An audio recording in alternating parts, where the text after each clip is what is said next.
Bernard de Montréal, rencontre du début du mois d'octobre 1983. Le thème, la solitude.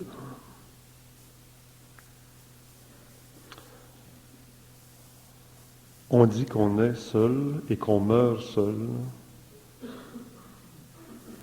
La solitude, Bernard, doit-elle être perçue comme un mal sur le plan de l'évolution, même si on sait qu'on est en période d'involution, ou doit être perçue comme un bien? Est-ce que d'abord la solitude, ça existe?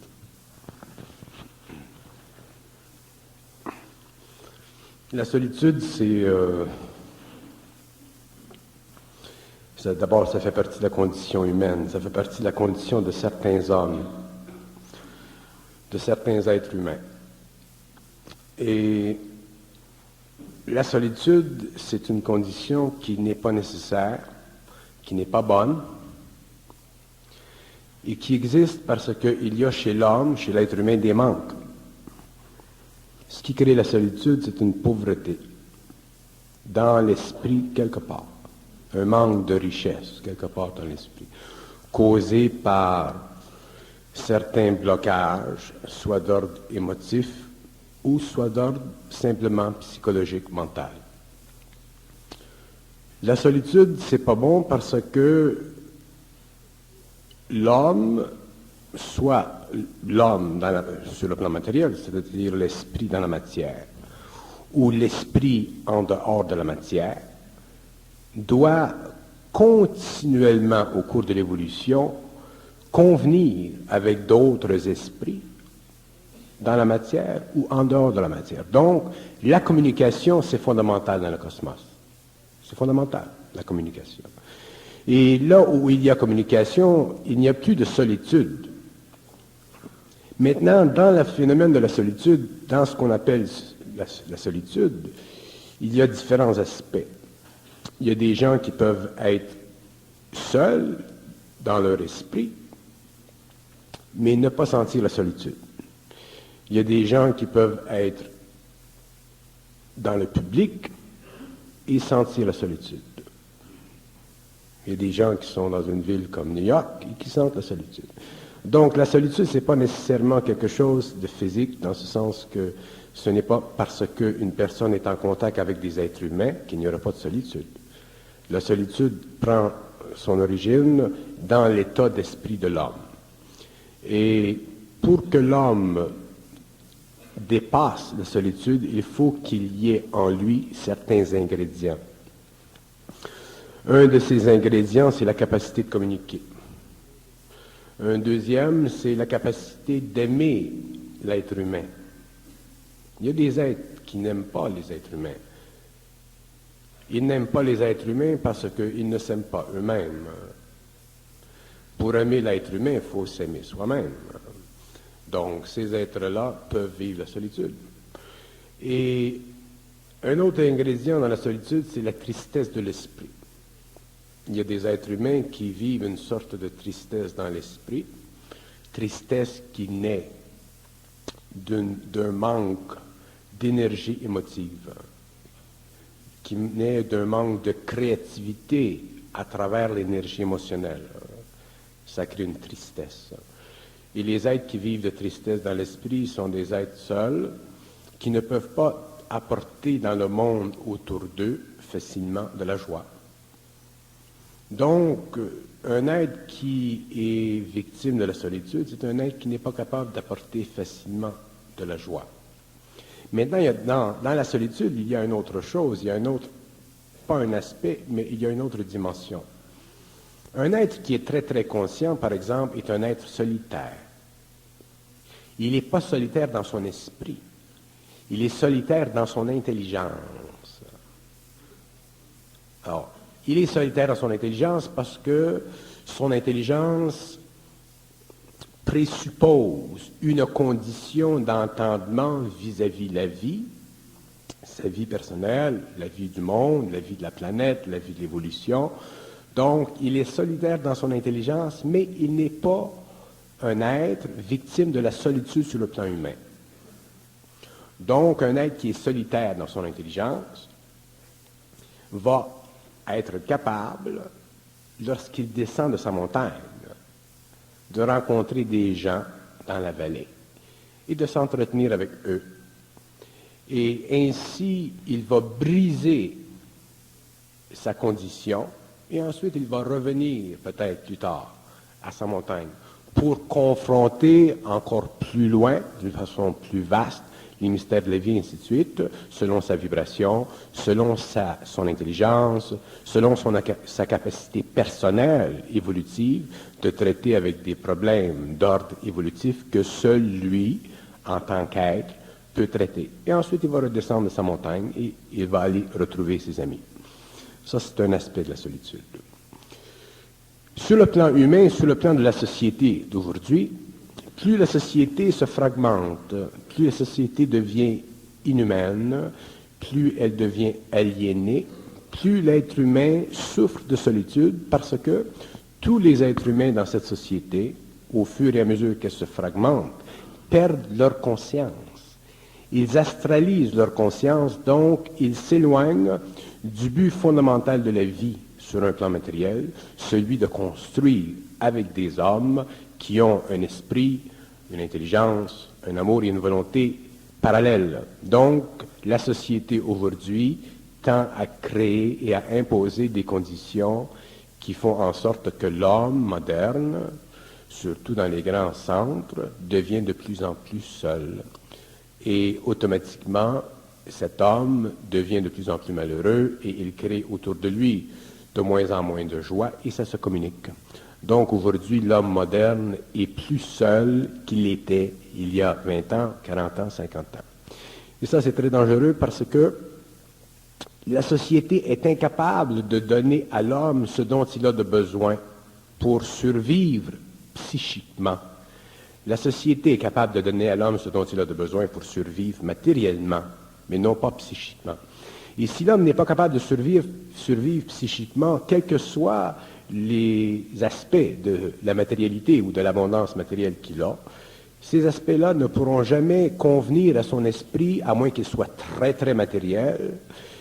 Et même là, parce que la vie peut facilement, à un certain moment, lui enlever ces choses-là. Le stock market peut tomber, par exemple. Donc, l'homme moderne est arrivé à un point où il doit résoudre le problème de la solitude. Il y a seulement une façon de résoudre le problème de la solitude. C'est que l'homme doit en arriver, éventuellement, à balancer les forces négatives et les forces positives en lui. L'être humain, c'est un être qui est fait de négativité et de positivité, pas dans le sens moral du terme, dans le sens simplement énergétique, comme une batterie. Dans une batterie, vous avez un pôle négatif, vous avez un pôle positif, il y a un échange qui crée une énergie. L'être humain, c'est la même chose. L'être humain possède de l'énergie négative dans le corps astral, pas négative moralement, négative au niveau de la polarité. Il possède une énergie positive dans le corps mental, et la synthèse de ces deux énergies doit être faite, mais elle ne peut être faite parfaitement que par un autre corps en lui, qu'on appelle la conscience supramentale, l'intelligence pure. Donc, chez l'homme, l'émotion contient l'énergie négative, la partie animale de l'homme. Le mental inférieur contient l'énergie positive, et la conscience supramentale fait la synthèse des deux. Et aujourd'hui, il se produit que l'homme moderne, n'étant pas encore supramental, étant assiégé dans l'émotion et étant abasourdi dans l'intellect, est arrivé à un point où il n'est plus capable de faire la synthèse de l'énergie négative et positive en lui. Donc, il vit éventuellement le désarroi psychologique qui l'amène éventuellement à la solitude. La solitude, c'est très dangereux parce que ce n'est pas nécessaire, ce n'est pas sain et ça ne fait pas partie de la vie. Ça fait partie de la mort. Et il y a beaucoup de gens qui vivent la solitude, non pas parce qu'ils ne pourraient pas vivre autrement, mais parce qu'ils ont des conditions psychologiques tellement déformées que l'énergie de leur conscience interne ne peut pas ou n'a pas suffisamment de force pour créer la balance entre l'énergie négative en eux et l'énergie positive en eux. Ils n'ont pas cette capacité de vivre leur vie au niveau de leur conscience réelle. Ils ne vivent leur vie qu'au niveau des impressions qui sont créées dans leur vie. Donc, s'ils perdent leur job, s'ils perdent telle chose dans la vie, l'émotion entre en jeu, l'énergie positive devient très forte, ou sur le plan mental, ils sont en désarroi, donc l'énergie, je disais l'énergie positive dans le sens du mental, l'énergie négative dans le sens de l'émotion, ces deux énergies-là étant débalancées, il se crée chez ces gens-là un déséquilibre qui, si ça va trop loin, si ce n'est pas réétabli, créera une solitude. Le phénomène de la solitude, c'est un phénomène d'énergie, ce n'est pas simplement un phénomène psychologique. Le phénomène psychologique, c'est simplement l'observation, l'analyse, la compréhension mentale de l'état émotif. Un être qui est mental dans le mental supérieur, ne peut pas vivre la solitude parce qu'il est conscient, c'est-à-dire qu'il est bien avec lui-même. Mais si un être n'est pas bien avec lui-même, il ne pourra pas être bien avec les autres. Et s'il n'est pas bien avec lui-même, il aura peut-être l'impression d'être bien avec les autres tant ou aussi longtemps que les autres l'aideront ou lui donneront l'impression d'un support.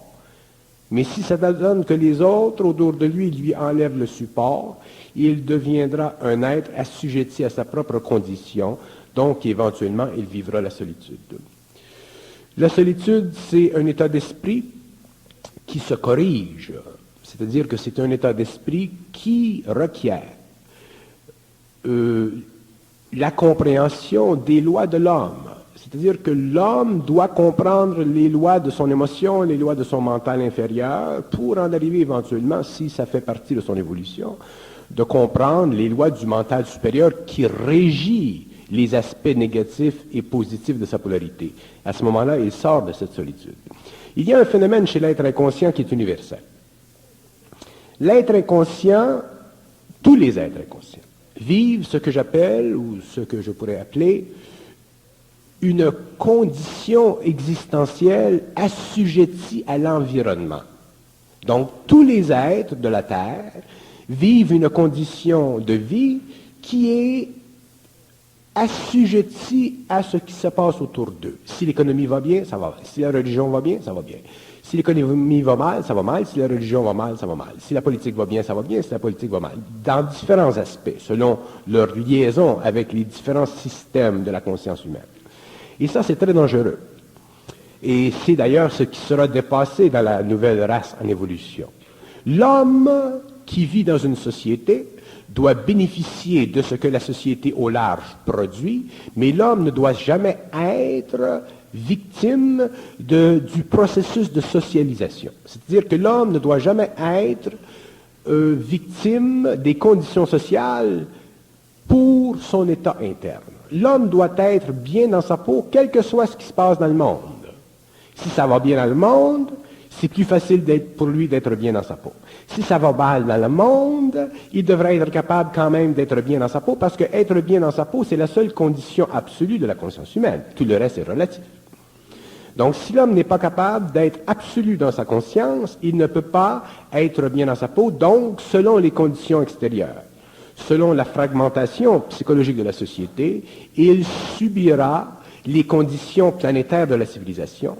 Et dans le cas où nous sommes aujourd'hui, à la fin du XXe siècle, surtout dans les grandes nations, dans les grands peuples, dans les grandes cités, dans les grands systèmes, l'homme est devenu victime de lui-même parce qu'il n'a pas réalisé l'importance de ne pas être capable d'être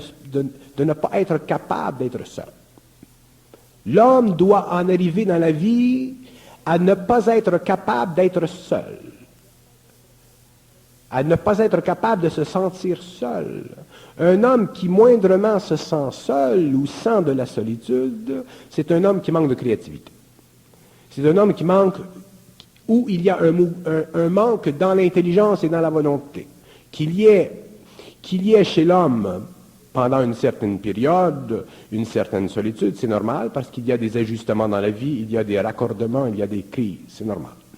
Mais si l'homme n'est pas capable éventuellement de dépasser les crises de la vie qui créent la solitude, c'est qu'il manque en lui de la volonté, il manque en lui de l'intelligence, et s'il manque en lui ces deux aspects de sa conscience universelle, à ce moment-là, il est obligé de vivre sa vie d'une façon conditionnelle, c'est-à-dire d'une façon planétaire, et c'est ce que fait l'homme moderne. Donc, la solitude, c'est un tableau contre lequel l'esprit de l'homme est incapable de peindre sa réalité. L'esprit n'a plus de pouvoir parce qu'il n'y a plus suffisamment de lumière, c'est-à-dire d'intelligence ou de volonté dans l'esprit. Et s'il n'y a pas ces principes fondamentaux de la conscience supérieure de l'homme, de la conscience universelle de l'homme, il est évident que la solitude devient un bain dans lequel il trempe et qu'il peut tremper pendant des années, et il peut rationaliser sa solitude. Il y a des gens qui facilement rationalisent leur solitude et ils n'ont jamais raison. Il y a des gens, par exemple, qui auraient l'occasion de répondre à un téléphone et dire, bon, on vous invite à aller au cinéma. Et ils ne voudront pas aller au cinéma parce qu'ils ne veulent pas déranger, ils ne veulent pas imposer, ou ils sont gênés, ou autrement dit, il y a toujours des attitudes, des mécanismes psychologiques dans l'homme qui créent la solitude. La solitude, elle est causée par l'individu lui-même, elle n'est pas prescrite par les forces cosmiques en lui, elle est le résultat d'une incapacité créative de trancher les questions de la vie, c'est-à-dire d'éliminer dans la vie ce qui crée cette condition humaine. Donc, l'homme qui vit et qui souffre de solitude par sa propre faute, et il en souffrira tant qu'il n'aura pas compris la nécessité de détruire en lui la forme qui crée la solitude. Parce que il y a toujours une forme qui crée une solitude. Que ce soit la gêne, que ce soit ci ou que ce soit ça, il y a toujours une forme. Et si l'homme n'en arrive pas un jour à détruire la forme qui le paralyse et qui crée la solitude, il demeurera solitaire, il sera malheureux, et il ne pourra pas créer de joie autour de lui, donc il ne pourra pas vivre de joie réfléchie en lui, et ce sera un être qui aura très peu sur le plan matériel à vivre, il ne pourra pas comprendre la terre, il ne pourra pas voir la beauté de la terre. Il sera simplement un être de plus en plus affecté par les conditions extérieures, donc il vivra une vie relative. Et s'il vit une vie relative, il perdra contact avec lui-même petit à petit. Éventuellement, si ça va trop loin, il tombera dans des états sombres de l'esprit, qui pourront même l'amener, si les conditions relatives extérieures sont trop pressantes, à un déséquilibre émotionnel et mental qui le mènera éventuellement à l'insanité ou à l'aliénation mentale. Donc la solitude, c'est un tunnel qui est très long, et c'est un tunnel qui peut mener jusqu'à la folie, si ça va trop loin, dans les cas où la pression extérieure. Si l'homme sent ou se sent seul, mais qu'il y a suffisamment d'équilibre autour de lui, ça peut aller. Mais si les conditions relatives dans sa société s'effondrent, si ça va de plus en plus mal, si la pression psychologique, psychosociale, psychocollective devient trop grande, il ne pourra plus prendre la solitude parce qu'un homme doit parler avec un homme pour comprendre la vie. Un homme ne peut pas simplement penser. On ne peut pas comprendre la vie en pensant, on la comprend en parlant. En pensant, on réfléchit sur la vie, mais il ne faut pas réfléchir sur la vie, il faut créer dans la vie. Donc, si l'homme n'a pas d'amis avec qui parler, s'il n'a pas d'amis avec qui il peut échanger sur une même longueur d'onde, il est évident que, éventuellement, si la société atteint un cycle d'involution qui est final, ou qui arrive vers une finalité, il vivra cette solitude d'une façon très, très pesante, et si ça va trop mal, il ira jusqu'au bout du tunnel, et éventuellement, pour aller jusqu'à la folie. Outre cette solitude qui semble négative, une solitude dont la personne souffre de solitude, n'y a-t-il pas des solitudes apaisantes, calmantes, puisque, comme on disait tantôt, on meurt seul, de toute façon on arrivera à la mort seul. Bon. Vous dites qu'on meurt seul. Quand vous dites qu'on meurt seul, c'est vrai, évidemment, on meurt seul. Si je meurs, c'est pas vous qui mourrez, c'est moi. Bon, on meurt seul, c'est évident. Mais ce n'est pas totalement véritable ce que vous dites, parce qu'il y a des gens qui meurent et qui, dans les derniers moments de la mort, autrement dit là où les corps se divisent, il y a une prise de conscience entre ces êtres-là et d'autres êtres qui vivent sur des plans invisibles et qui viennent les chercher. Donc, vous avez des gens, par exemple, qui vont mourir, qui vont mourir d'une belle mort, comme on dit. Pourquoi? Parce qu'ils voient dans leur chambre mortuaire, ils voient des gens, des amis, une femme, une fille, une cousine, qui viennent les chercher et qui les amènent lentement vers les grands paradis astraux. Donc, ce n'est pas une solitude qui est gênante, qui est difficile, c'est une solitude qui est vécue à l'unité, mais qui a un très très grand aura de paix. Par contre, vous avez d'autres êtres qui vont vivre la solitude d'une façon très gênante au moment de la mort. Il y a des solitudes qui sont bonnes, c'est-à-dire que ce sont des solitudes qui permettent à l'homme de vivre le repos de son esprit. Mais ça, ce sont des solitudes que l'on s'impose. Ce sont des solitudes que l'on veut s'imposer. À ce moment-là, on ne parle plus de vivre seul ou de souffrir d'être seul. On parle de se retirer dans un certain espace où seulement soi-même le remplit pour quelque conversion de notre propre énergie que nous voulons faire avancer ou perfectionner. Quand je parle de la solitude, je parle de la solitude négative. Je ne parle pas du fait que certains hommes peuvent se retirer dans un certain espace mental, psychique, pour vivre une autre expérience. Si nous voulons comprendre la solitude, il faut que vous me demandiez beaucoup de questions, parce que c'est très vaste la solitude, on peut en parler pendant des semaines. Donc, je vous laisse la parole. On n'a que 2 heures pour en parler. Et vous me permettez de dire que je ne suis pas tout à fait d'accord avec ce que j'entends depuis le début avec Bernard de Montréal, parce que dans le fond, même le Christ a dû passer par la solitude lorsqu'il a dit « Père, Père, pourquoi m'abandonnes-tu » C'est pas le dû de chaque homme d'apprendre à vivre dans sa solitude, à chaque être humain plutôt que chaque homme, là, les femmes aussi, mais que chaque être humain doit apprendre à vivre sa solitude, et ça, c'est peut-être le grand destin de l'incarnation. Bon, là, vous parlez de la solitude d'une autre façon. C'est pour ça que c'est très... Si nous allons jeter de la lumière sur le phénomène de la solitude, il faut que nous parlions, vous et moi. Sinon, nous allons développer simplement des termes psychologiques de la solitude, ça ne mène à rien. Si vous parlez du Nazaréen qui a vécu sa solitude, éventuellement, c'est normal qu'un initié, les initiés vivent de solitude. Mais le Nazaréen vivait la souffrance de son initiation, donc il devait la vivre seul, sa solitude, mais il n'était pas seul, un initié n'est jamais seul. Donc la solitude du Nazaréen, ce n'est pas la solitude de l'homme sur la rue Sainte-Catherine. Il ne faut pas confondre les solitudes.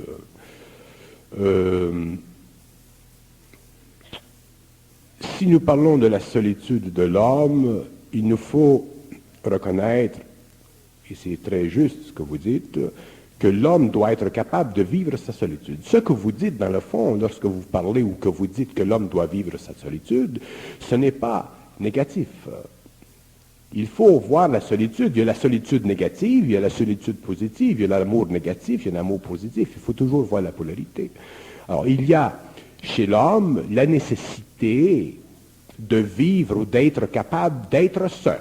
Un homme qui n'est pas capable d'être seul est un homme qui n'est pas capable de vivre seul. Et si un homme n'est pas capable de vivre seul, c'est qu'il manque en lui une certaine force. C'est qu'il a besoin encore de l'extérieur pour le nourrir. Et ça, à ce moment-là, ce n'est pas bon. Tous les êtres humains, un être humain complet devrait être capable de vivre seul. Mais vivre seul pour une certaine période de temps. Parce que si l'être humain est très, très vibrant d'énergie et qu'il vit seul, il vivra seul pour des raisons qui conviennent à un aspect de sa vie, mais il ne vivra jamais seul d'une façon indéfinie. Il n'y a pas un être dans le cosmos, qu'il soit sur les plans invisibles ou qu'il soit sur le plan matériel, qui vit seul. La solitude, dans son aspect unitaire, n'existe pas. C'est une déformation de la réalité de la vie de l'esprit. Dans le cosmos, l'homme doit communiquer. Si l'homme est seul, si l'homme vit certaines expériences poignantes seul, c'est pour ajuster ses corps, c'est pour le rendre totalement autonome de l'extérieur.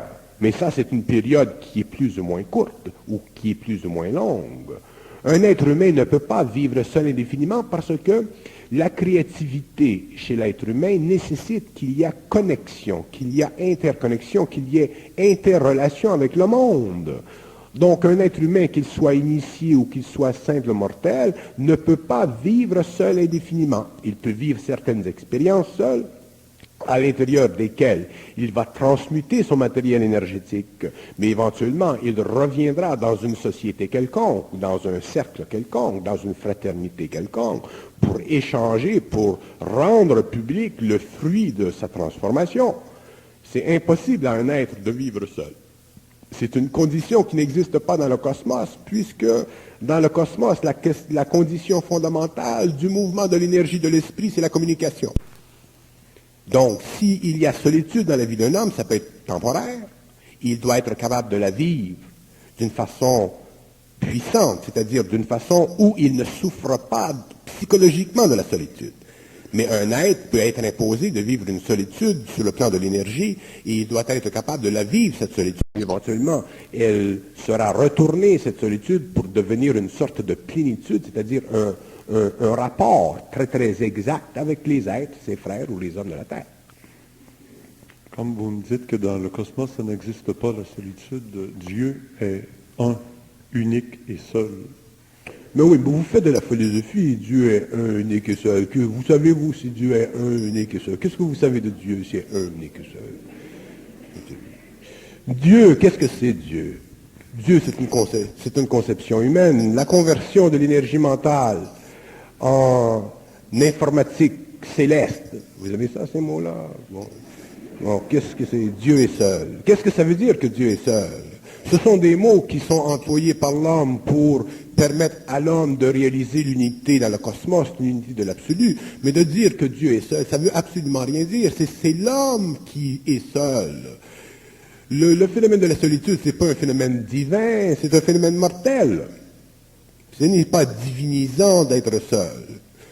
On doit apprendre à convertir l'énergie de notre mental supérieur en énergie qui formule des aspects de la réalité qui conviennent non pas à notre émotion, mais qui conviennent à la réalité de notre mental.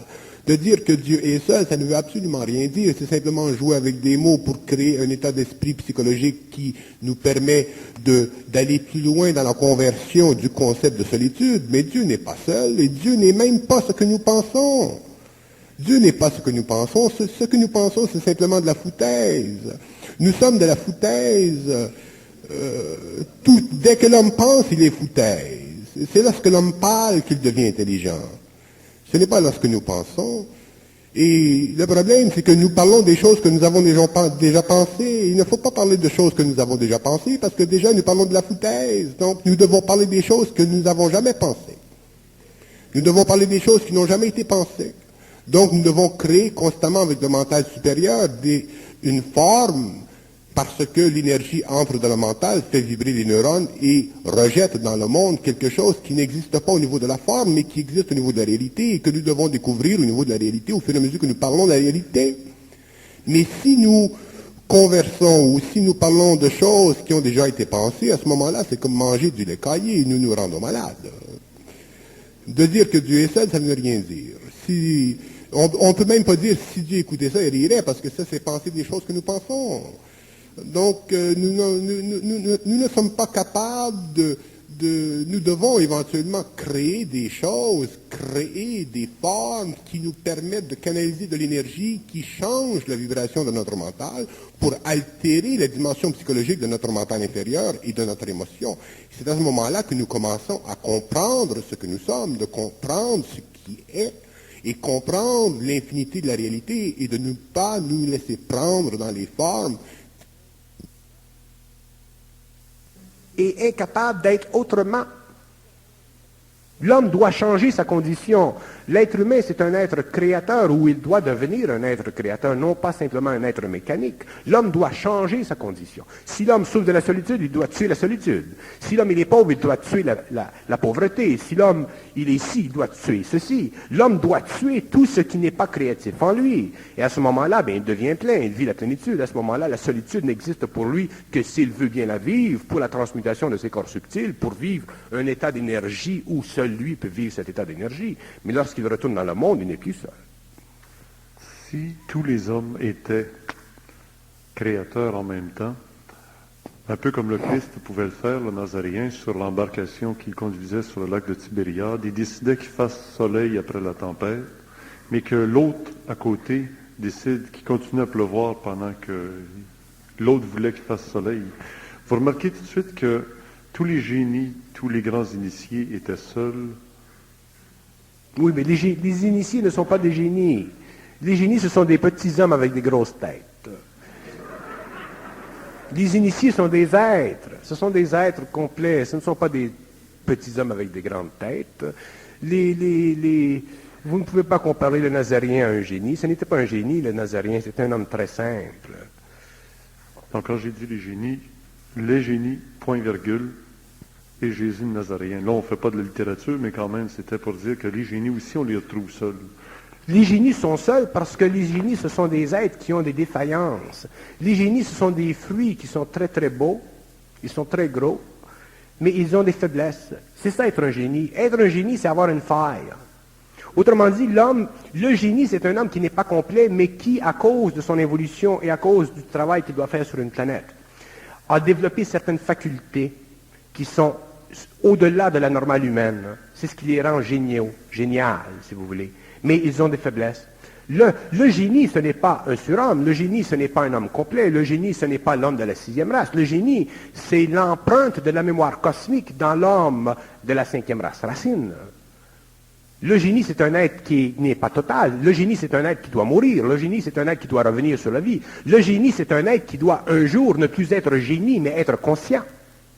Être génie, ça fait partie du karma de l'homme. Être génie, ça fait partie de la mémoire de l'être humain en évolution. Être génie, ce n'est pas un cadeau. Être génie, ça nous rapporte sur le plan matériel certains honneurs, et ainsi de suite, et ça sert à l'évolution de l'homme. Mais les génies sont des êtres qui souffrent. Pourquoi? Parce qu'ils sont des génies. Vous connaissez des génies qui ne souffrent pas? On dit souvent génie, folie, ça va ensemble. Ce n'est pas très très gentil de dire ça. Mais dans le génie, dans tous les hommes qui vivent des extrapolations psychologiques, qui ont des mémoires fantastiques, qui ont une capacité analytique qui dépasse la moyenne, il y a des facultés psychiques chez ces êtres-là auxquelles ils sont soumis, auxquelles ils sont assujettis.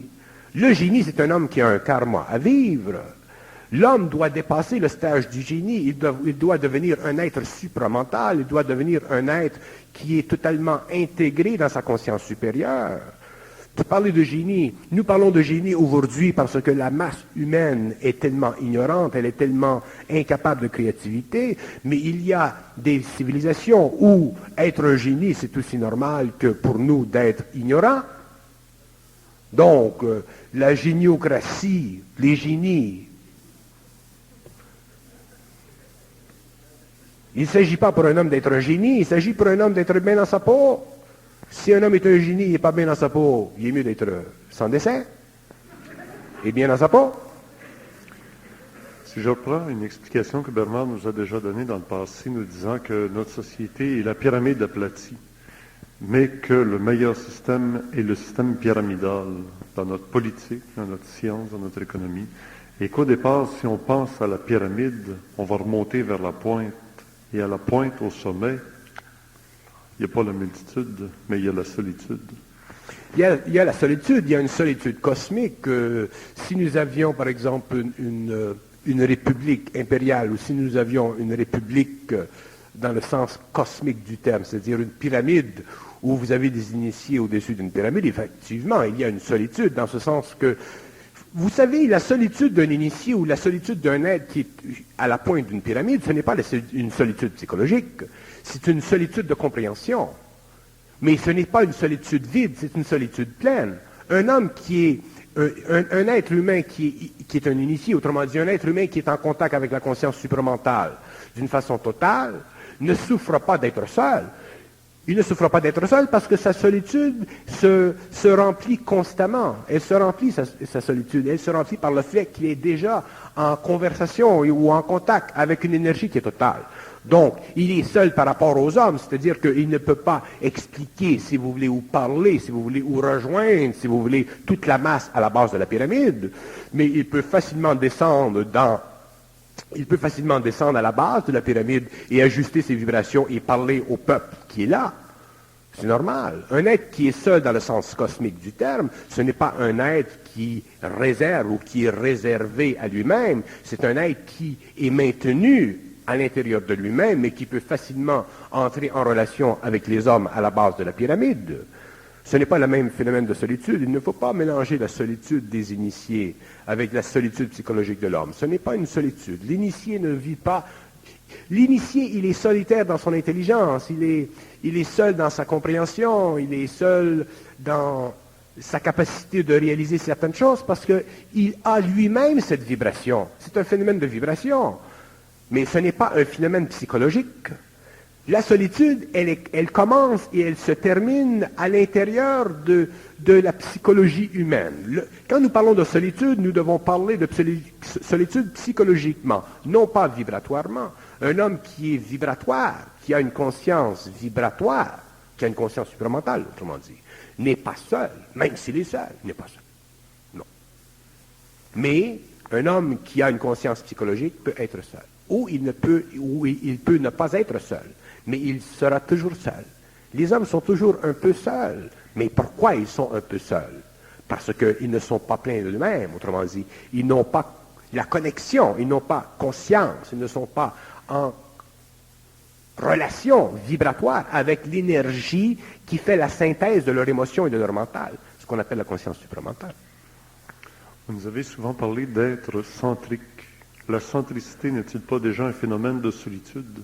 La centricité, c'est l'habilité de l'homme d'en arriver à ne plus être seul socialement parce qu'il n'est plus seul avec lui-même. Donc la centricité, c'est un état d'esprit qui permet à l'homme sur le plan mental, sur le plan émotionnel, en conjonction avec la conscience supérieure, c'est-à-dire la conscience supramentale, de pouvoir à l'instantané ou instantanément d'exploser ou de faire ou de rendre dans le monde son énergie. Au lieu de vivre de l'énergie du monde, il rend dans le monde son énergie. Autrement dit, être centrique, c'est être créatif à un certain niveau. Et un être qui est centrique peut vivre la solitude physique, mais il ne vit jamais de solitude psychologique, puisque pour être centrique, ça nécessite qu'il y ait un contact entre le mental inférieur de l'homme, ou ses plans inférieurs, et sa conscience supérieure. Alors, si on en venait à des cas concrets, la femme qui est abandonnée par un mari qui est parti pour d'autres horizons, avec d'autres gazelles, elle vit une solitude. Le mari qui revient à la maison et puis il n'y a plus d'écho dans la maison, il n'y a plus personne, il vit une solitude. Comment concrètement, si vous n'êtes pas psychologue, là, mais supramentalement, vous allez aborder ces cas de solitude? Parce qu'on va en arriver graduellement à parler du suicide, qui est une plaie actuellement dans notre société, chez les jeunes qui se suicident en grande quantité. Alors, j'aimerais graduellement qu'on arrive à des cas concrets de gens qui vivent la solitude. Il y a des gens mariés qui sont à regarder la télévision tous les deux dans la même direction, mais ils ne se parlent plus. Ils vivent donc déjà une solitude psychologique, encore une fois, mais ça devient dangereux au point de les amener au suicide. À partir de quel moment, là, quand on regarde ça sur le supramental? La solitude devient dangereuse à partir du moment où l'homme perd conscience qu'il est capable de transformer sa vie d'une façon intégrale. C'est-à-dire que la solitude devient dangereuse à partir du moment où l'homme perd la notion de sa capacité de transformer sa vie. Aussitôt que l'homme se sent écrasé par les événements de la vie et qu'il n'est pas capable de ressusciter en lui l'énergie émotionnelle, l'énergie mentale, à partir d'une conscience supérieure ou d'une sensibilité à lui-même, à ce moment-là, sa solitude devient dangereuse parce qu'il est écrasé par des événements extérieurs qui font partie de son évolution, qui font partie de son expérience, qui font partie de son karma, qui font partie de certaines conditions qui peuvent très bien lui être cachées. Donc, ce n'est pas la condition psychologique ou physico-psychologique de l'homme qui doit être le centre nerveux de sa condition future, c'est sa conscience, sa réalisation, sa force interne, son intelligence réelle, son émotivité pure. Ce qui arrive, ce qui crée dans notre société la grande faiblesse, autrement dit, le retirement de l'énergie émotionnelle dans le cas de cette solitude qui vient ou qui résulte de la scission dans un couple, c'est que l'individu qui en subit la condition n'est pas capable de ressusciter en lui par ses propres forces les énergies qui lui ont été enlevées à cause d'une dominante, c'est-à-dire à cause d'un lien créé par l'amour ou créé par le besoin de la sécurité matérielle par un autre être. L'être humain est un être qui est intrinsèquement, naturellement, dans le phénomène de la scission dans un couple, il y a plusieurs aspects. Il y a des hommes et des femmes qui se séparent pour différentes raisons. Les hommes ne se séparent pas pour les mêmes raisons. Il y a beaucoup plus d'infamie dans la séparation des couples que d'intelligence. Dans les couples où il y aura de l'intelligence comme étant la force motrice à la séparation, il y aura une ressuscitation éventuelle de l'énergie. Dans les couples où il y a de l'infamie dans la scission des couples, il y aura une expérience pénible qui, dans certains cas, selon les individus, pourra les amener à reconstruire leur vie, et dans d'autres cas où, à cause de la faiblesse émotionnelle, la faiblesse mentale, le découragement, ainsi de suite, qui naît de ceci, mènera l'individu au suicide. Mais ça fait toujours partie de la vie de l'homme. L'homme, la fonction de l'homme sur la terre, de tous les hommes sur la terre, c'est d'être capable éventuellement de transiger avec les forces de la mort, c'est-à-dire de transiger avec les forces qui ont tendance à le faire revenir à la mort. L'homme doit apprendre sur la terre à convertir l'énergie de la mort, qui est l'énergie de l'imagination, l'énergie de l'astral, en énergie créative pour pouvoir se fixer dans la matière, pour en arriver à aimer la vie, pour en arriver à pouvoir créer quelque chose de bien dans la vie. Sinon, s'il ne fait pas ceci, il sera happé petit à petit par les forces de la mémoire, par les forces de l'émotion, par les forces de l'imagination, ainsi de suite. Et ces forces-là font partie de la conscience inférieure de l'homme. Et ce sont ces forces-là qui le rappelleront lentement à la mort. Donc, le phénomène du suicide relié à la scission dans les couples, c'est un phénomène qui naît de l'incapacité chez l'individu d'absorber le choc de l'expérience et de transmuter cette énergie dans une vibration plus puissante, sachant que, ayant de la volonté, ayant de l'intelligence, il est capable de transmuter la condition et de s'amener à une condition qui sera demain meilleure. Donc, tout revient à la volonté, tout revient à l'intelligence. Mais le problème dans les couples de la Terre, c'est que les couples de la Terre, tels qu'ils ont été créés pendant l'évolution, sont des couples qui sont fondés sur le besoin de l'un de l'autre, un besoin émotif. Les couples qui ne sont pas réels, ce sont beaucoup plus des couples sanctionnés par la religion ou sanctionnés par l'état civil que des couples créés par l'intelligence réelle de l'homme. Donc, ces couples sont sujets, si les conditions changent trop dans la société, ou s'il y a des manquements quelconques, ils sont sujets quelque part dans le temps, et nous le voyons aujourd'hui dans le monde, à un changement, à une scission. Et à ce moment-là, les hommes ou les femmes, s'ils ne sont pas préparés à convertir leur énergie dans une vibration plus haute, vivront cette dissolution dans le couple et en souffriront.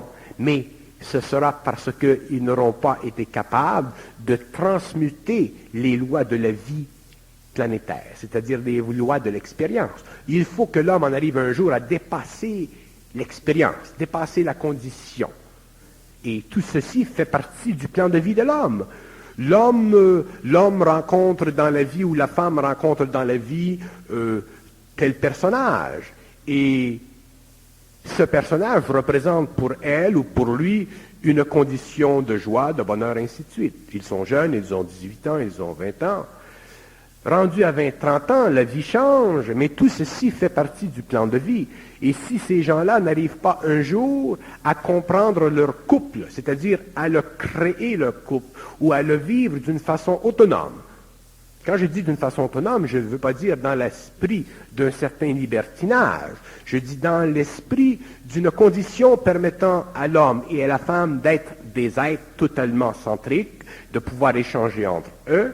À ce moment-là, il peut se créer une dépendance. Il y a dans le monde des hommes qui dépendent émotivement de leurs femmes. Il y a des femmes qui dépendent émotivement de leur mari. Et si ces êtres-là vont dans la vie ou vivent dans la vie ou vivent les pressions sociales, il peut très facilement se créer des conditions où cette dépendance sera mise en jeu, sera questionnée par la vie afin qu'il y ait un perfectionnement dans le couple, qu'il y ait une plus grande intelligence dans le couple, ce qu'on pourrait appeler la transmutation dans le couple, la transmutation du couple.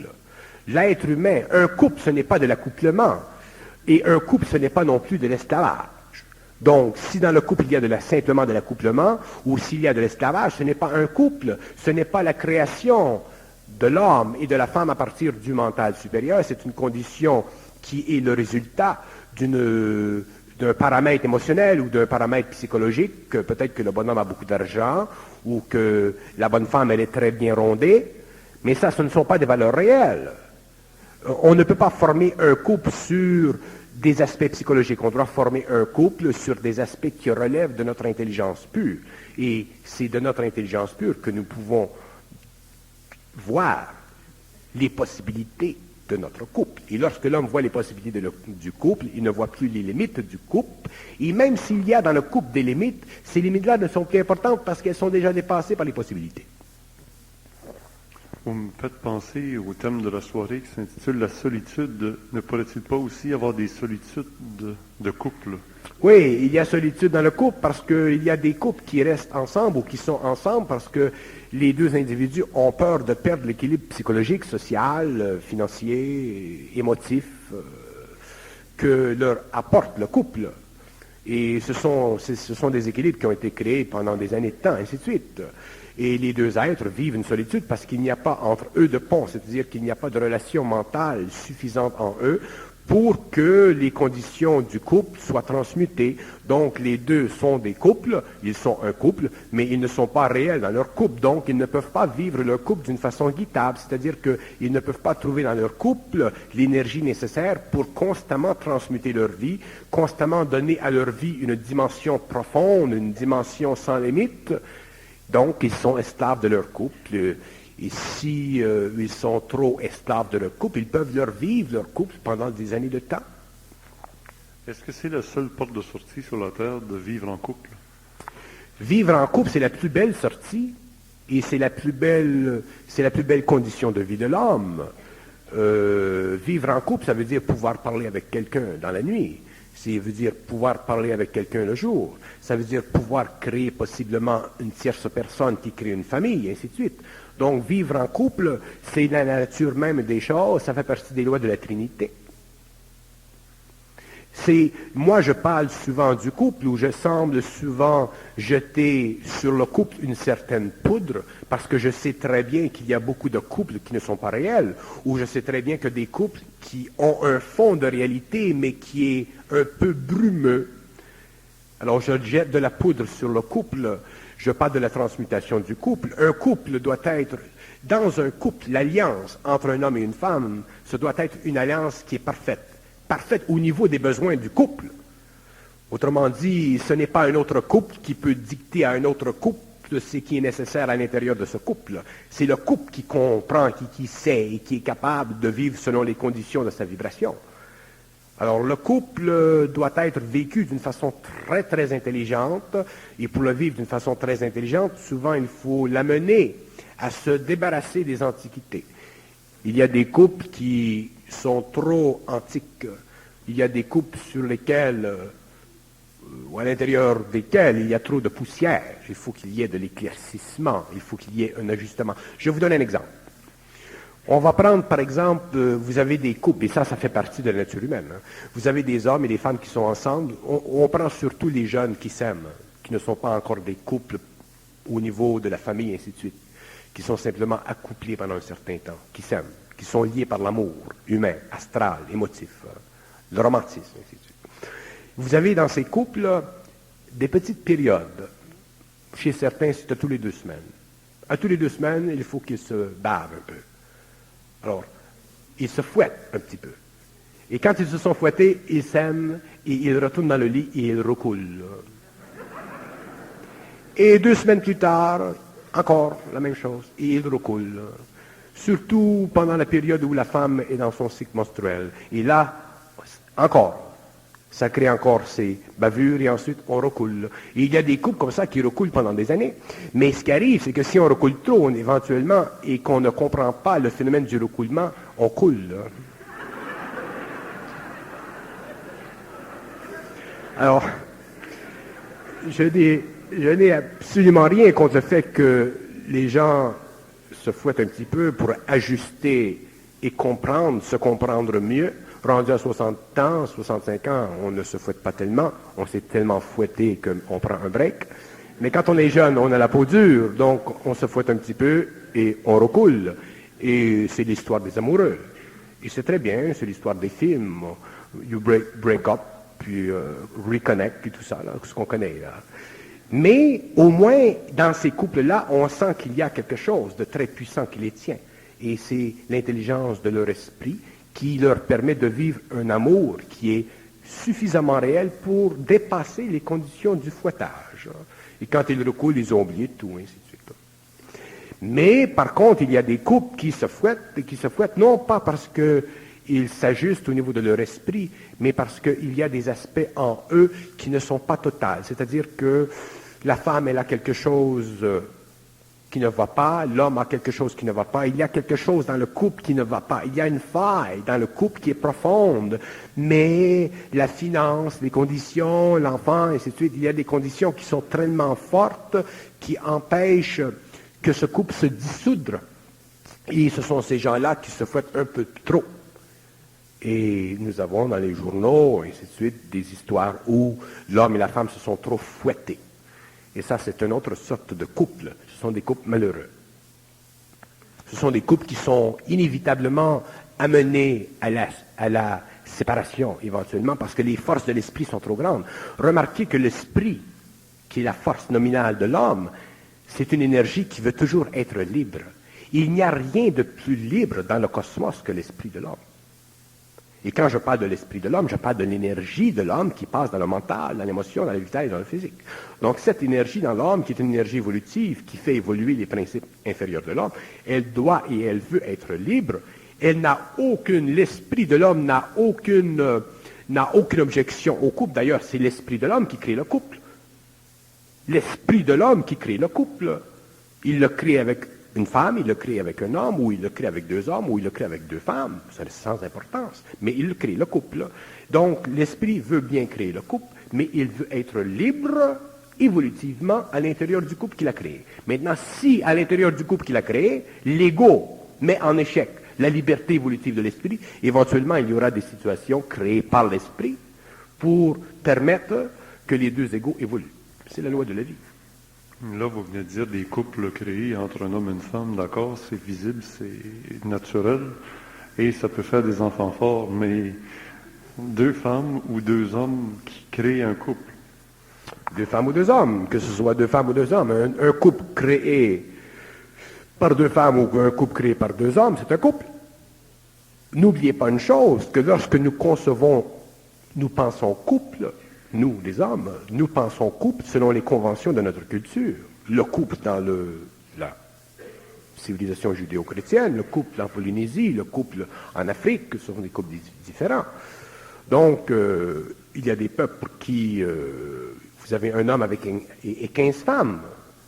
Alors, vous savez, le concept du couple, c'est un concept qui est fondamental aux lois de la vie, aux lois de la polarité, mais il n'est pas vécu de la même façon dans tous les peuples. Donc, nous, les hommes, dans le monde occidental, lorsque nous parlons du couple entre homme-homme ou femme-femme, nous avons tendance à développer de grands sourcils. Pourquoi? Parce que nous réfléchissons sur la condition psychologique du couple. Nous n'avons pas l'intelligence des lois de l'esprit qui forment le couple. L'esprit, c'est une condition de l'homme, c'est une condition de l'intelligence qui n'est pas restreinte par la relativité morale, spirituelle, philosophique, analytique, culturelle, civilisatrice, tribale de la condition planétaire. L'esprit est ici. L'esprit, c'est de la lumière. L'homme, c'est le réceptacle. L'homme vit de son esprit et vit une certaine expérience. Le couple homme-homme, femme-femme, qui comprend la nature de l'esprit, qui les unit, qui a créé le couple, ne souffre plus dans son couple. Un couple qui est homosexuel ou lesbien, un couple qui est tel et qui connaît les lois de l'esprit ne souffre plus psychologiquement dans son couple. La raison pour laquelle ces gens souffrent dans leur couple, c'est parce qu'ils le vivent sur le plan psychologique et qu'ils sont bombardés constamment de l'extérieur.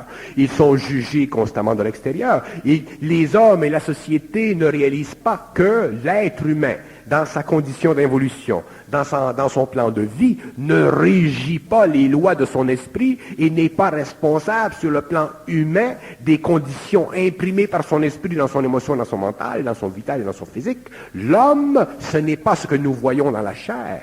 L'homme, c'est la concrétisation du rapport entre l'énergie de son esprit et les plans subtils de sa conscience.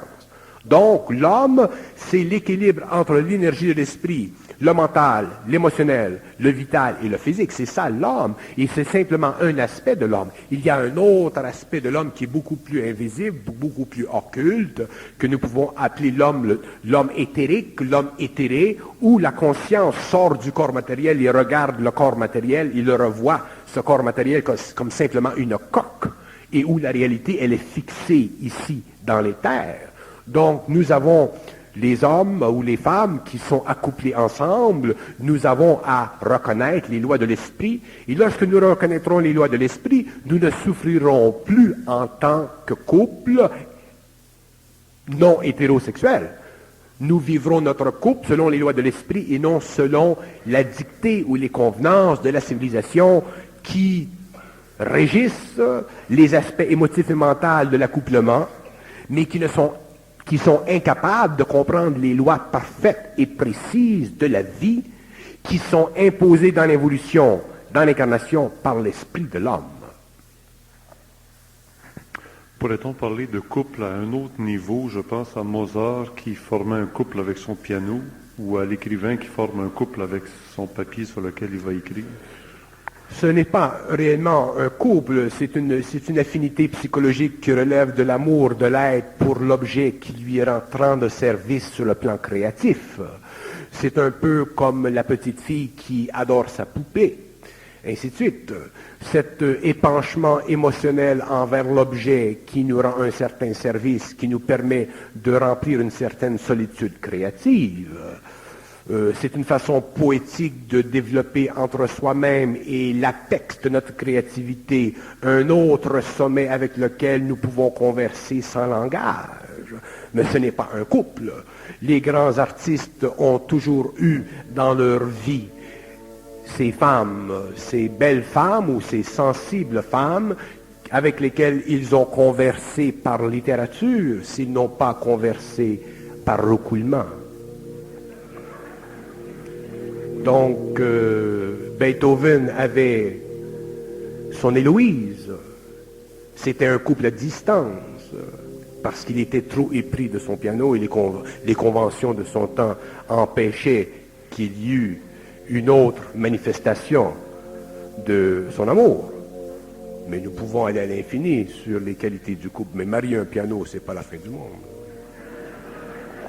C'est un piano à queue. Si c'est un piano à queue, ça tombe dans la catégorie de l'hétérosexualité. Bernard, on va se laisser là-dessus après cette première heure. On peut...